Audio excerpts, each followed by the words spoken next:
Let's see.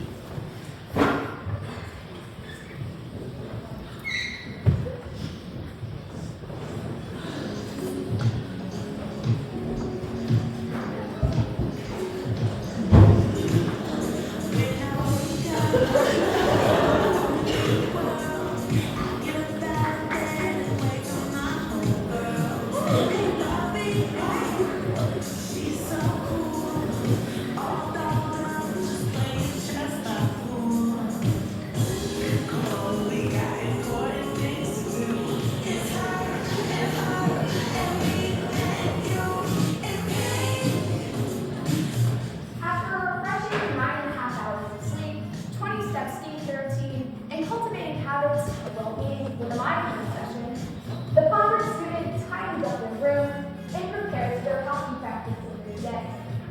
With homework completed and water bottle in hand, they make their way to the dining hall to engage thoughtfully in conversations regarding local affairs. They then make their way to class, greeting everyone warmly and holding open doors. In class, they engage with all of their work with integrity, leading with humility, excelling beyond the standard. They then head on to chapel with their chapel top in hand and phone in the pocket, and make their way on up to St. George.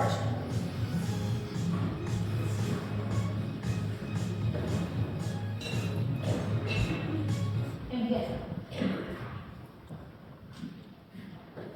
Good news, Pomfret. What you just heard was the intro to the chapel talk I was planning to give on April 15th. But I was told it was, quote, too much and extra and not in the right tone or spirit. So let me introduce myself. Hi, my name is Julia Bousquet, and the best way I could summarize my life in a few adjectives is too much and extra. However, I have to disagree that it isn't in the right tone or spirit. So, safety. This was the outfit I was planning on making Emma Galvin head of safety to wear at our last robotics competition. The robotics scene, it's a safety utopia. You so much as breathe near a robot without wearing your safety glasses, and the fire alarms and sprinklers are practically going off. I'm half surprised that next time they're not going to make us wrap ourselves in pillows and duct tape. And oh boy, did we have a lot of fun telling the judges about our safe practices. From the massive safety poster that we have in the basement of Centennial, that's practically a shrine at this point, to even us hosting safety informational sessions for other Pomfret sports teams, it was a lot of fun. But let me tell you something. Sometimes safety protocols can be a tad excessive, shall we say. I mean, I get it, safety first and all that, but I'm tired of playing it safe. Hopefully the chapel alarms remain silent. Deep breath, folks, I understand the fear. 3, 2, 1. Did everyone survive? I left the fire extinguisher at home and they wouldn't let me give the CPR demonstration, so hopefully everyone is okay. Now, I was instructed to share a vulnerable narrative about myself. What drives me, my passions, inspirations, origins, all being in the spirit of Pomfret. Yet to do so in 6 to 8 minutes, void of my trademark sarcasm, simply seems inconceivable. So, what drives me is my 2015 Honda CR-V. 1,056 hours to and from Pomfret, to be exact. But let's get real here. My life isn't exactly chapel talk material. It's messy, chaotic, and about as predictable as the weather we get here in New England. Sure, I've faced hurdles, but my life isn't a neatly packaged box with a bow on top. It's more like a blockbuster with plot twists and musical numbers, and just the occasional outfit change for dramatic effect. So the tear-jerking monologue this morning, you'll have to settle in for the long haul. Coming soon to theaters near you, The Mix-Up Files of Julia Busquets. Stay tuned for the grand premiere in 2050. But in the meantime, you have to bear with me for this Propolis chapter talk. So, where do I even begin? Picture this, a childhood filled with antics, like starting my time behind the wheel at the young age of 6 and crashing my dad's car into the back of our garage. Classic. Then there's the time I got to play nuclear engineer at the ripe old age of 12, turning the key to launch the Titan II nuclear missile. Because what's childhood without a little Cold War nostalgia, am I right? How about building robots in closets? Or making lip-sync videos for Grizzle Middle School's drug prevention rally? Middle school? Oh, just casually juggling 5 different sports teams in a single season, no biggie. Or just coming from a town where 30% of high school seniors matriculate to a 4-year college. Or even arriving at Pomfret on day 1, literally knowing absolutely nothing about what boarding school even entails. And let's not get started on the shenanigans I've pulled since getting here. When was the last time you didn't see me setting up a dome tent on the language floor or walking around campus with skeletons and oscilloscopes for projects? That's why the best way I thought of to show my life was an action-packed chapel talk filled with props. But fear not, because we've dodged a bullet. Or should I say $15 worth of confetti guns. Now, the past 4 weeks has given me a lot of time to reflect on the spirit that is Pomfret and what a chapel talk should look like.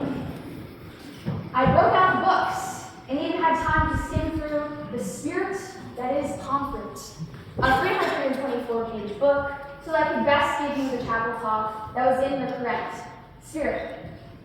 Yet all I found was evidence that supported my claim in the first place, that chapel talks can be different.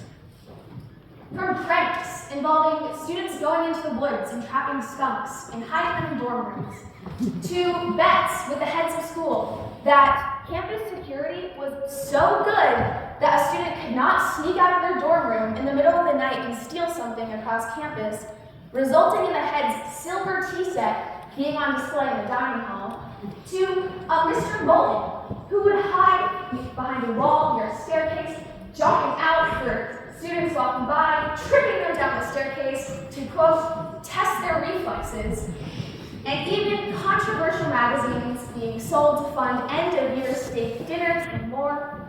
The Pomfret spirit isn't exactly a Lizzo talk or Lizzo song, and that is a good thing. We're human beings, not robots, with some guts and a creative spirit.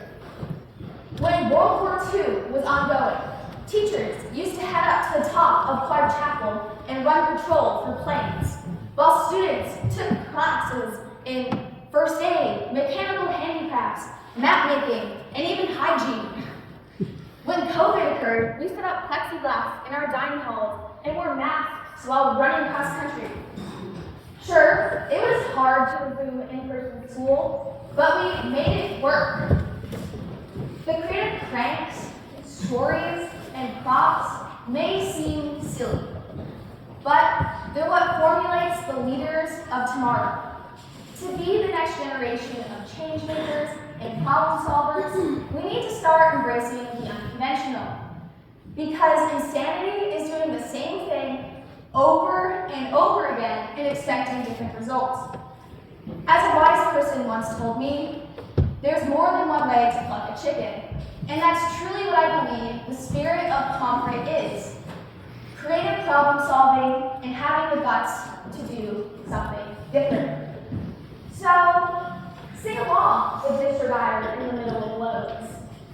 Enjoy those sandwiches, the grilled cheese sandwiches from dining hall with the apples on them. Wear the weird sweater it took you a year to crochet that people say is too hard. Listen to the weird rock music. Run outbound from the top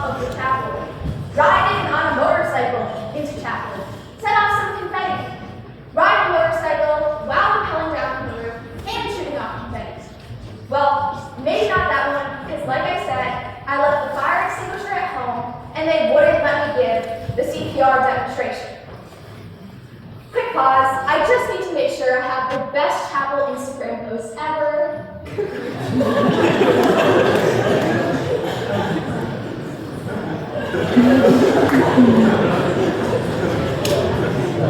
Alright, we're good there. In case you forgot, in the past 8-ish minutes, my name is Julia Busquets, a survivor of plexiglass dining halls and daily online health checks. And if you disagree with any of the statements I've made today, or were expecting the traditional Kappa talk this morning, here's my official apology to you. Now, I could easily go on and on about the remarkable individuals in my life, like Ray, Simeon, Lucas, Anna, Amelia, Tyler, Mary Kate, Miss Lehman, Mr. Lake, Mr. Guy, and even those two random spectators on the bench who I've never met before in any of my life. However, I'm choosing to exercise restraint as I bring this chapel talk to a close and plan on expressing my gratitude through the handwritten gratitude quotes. So as I conclude, heed the timeless advice. There's more than one way to pluck a chicken. Read diligently, stay in school, rest well, buckle up, as state law requires, and remember, in life, some will win, some will lose, and some are born to sing the blues. But through it all, let's keep the music playing, the confetti flying, and everyone on their toes. Rock on!